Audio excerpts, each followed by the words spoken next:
So Arjuna came there, he took his bow and arrow, looked into that water, and with one shot only, hit that target. And people there were amazed. All the Brahmins who were there, they also were very happy. They started clapping, and big halla gulla was there in that assembly. And everyone was very happy. And Draupadi was,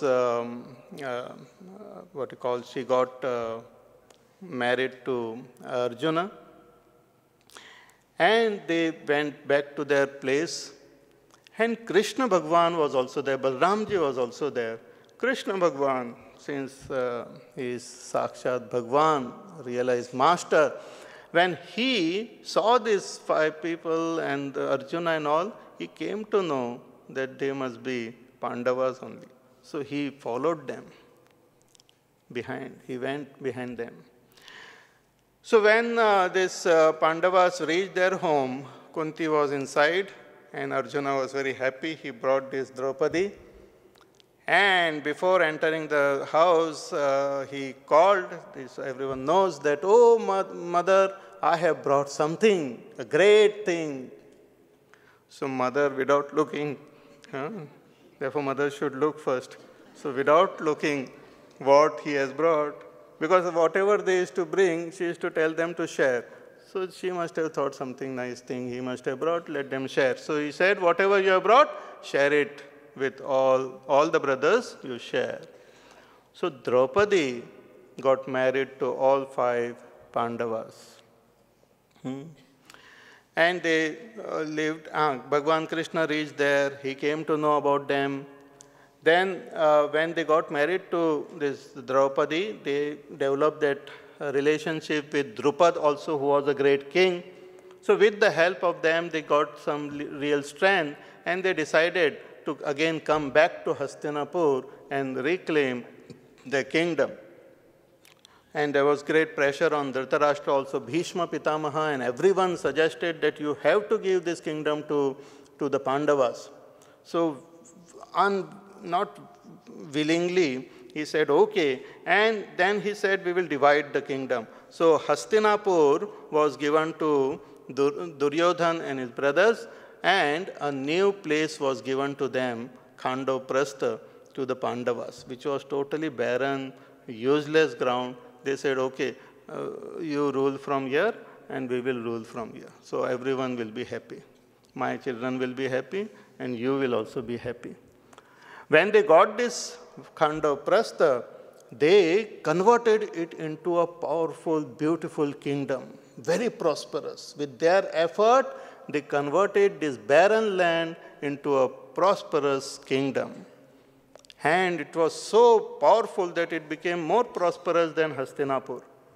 Again, Duryodhana came to know about it, and he again became jealous. He said he desired to obtain that kingdom also.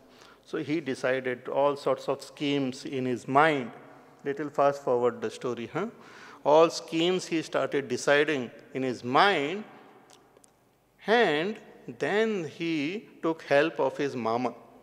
Mamaji came, Shakuni Mama. He was expert in dice and all. So together they plotted a plan of inviting Yudhishthir and challenging him on a game of dice. Now this is another tradition and of a Kshatriya Dharma, that if they are challenged, they have to accept the challenge. So Yudhishthira was challenged to play a game of dice, and he accepted, and the game of dice began there in the court. Dhritarashtra, Bhishma Pitamaha, Dronacharya, and they are playing this game, and the Shakuni, he was a very corrupt and a very negative person, and he had some magical dice like that. Whatever he was expert in it, whatever he intended, that number came. So he played on behalf of Duryodhana, and Yudhishthira played, and unfortunately Yudhishthira kept on losing. Then they started batting. Yudhishthira batted his whole kingdom also. And he lost. Then he kept on what you call all the brothers also. See, when one starts gambling, then always that strange thing is there in gambling that one feels that, okay, I will win now, I will win. And they keep losing everything. So he betted his brother, he lost his brother. He lost himself. Then he even put Draupadi on the, I don't know what it is called, stake. And he lost Draupadi also. That time Duryodhana told that Dushasana to bring Draupadi, and she was dragged by her hair. She was brought on in the darbar, and she was insulted. She was the daughter-in-law of that family and sister-in-law of Duryodhana. All these great elders were there in the darbar. They could not do anything. It was a very strange situation. Bhishma Pitamaha, Dronacharya, Dhritarashtra, all of them were there. And Draupadi was brought. And she was insulted. Dushasana tried to remove her dress also. But she was luckily saved by the blessings of Lord Krishna. But that time it was a terrible situation. And even Bhima, he took some vows, terrible vows in the darbar that I will kill this Dushasana and drink his blood and all those things. Different type of vows they took. They were all hyper. Because here a woman was insulted in the darbar and nobody did anything. And this was the cause it became the cause for this war. It is said in the scriptures that when a woman gets insulted, the whole nation collapses, the whole country collapses. So here Draupadi got insulted and nobody did anything. And Dhritarashtra was shivering with fear. Then suddenly he took charge of the situation and he asked for forgiveness from Draupadi.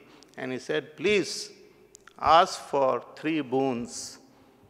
So Draupadi says that in my first boon, I want Yudhishthira to be released from his bondage that he is lost, but he has to be released. Give freedom to Yudhishthira. So Yudhishthira was given freedom. Then in her second boon, she asked for freedom for the rest of the Pandavas and herself. Then Dhritarashtra asked for the third boon. She said that once these Pandavas are free, I don't want to ask anything more. They will take care of everything. So they got that freedom. They went back to Indraprastha. But again, that scheming was happening in Duryodhana's mind. See, when a person follows a path of adharma, then he keeps on following it till he reaches rock bottom. And to fight this adharma is the only way to establish dharma. To destroy adharma is the only way to establish dharma.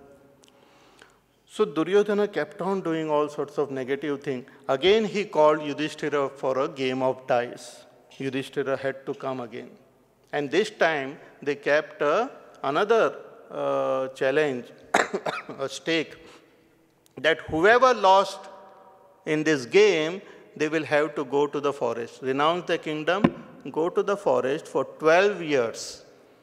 And 1 year they should remain incognito. They should not be discovered. If they get discovered, then again they will have to go for 12 years and again 1 year incognito.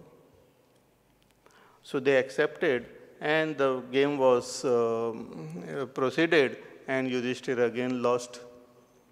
When Yudhishthira lost, they accepted this defeat and they were ready to go. And there, Dhritarashtra promised them that this Duryodhana will only be a trustee of your kingdom. After 13 years after all this thing is fulfilled, when you come back, you will get your kingdom back. As you have come now, you can just take that kingdom and go away. This was a promise given. So Yudhishthira and all went to the forest. 12 years they stayed. These 12 years they stayed there. They knew that even after this, when we go back, we will not get the kingdom. But they were following the path of Dharma.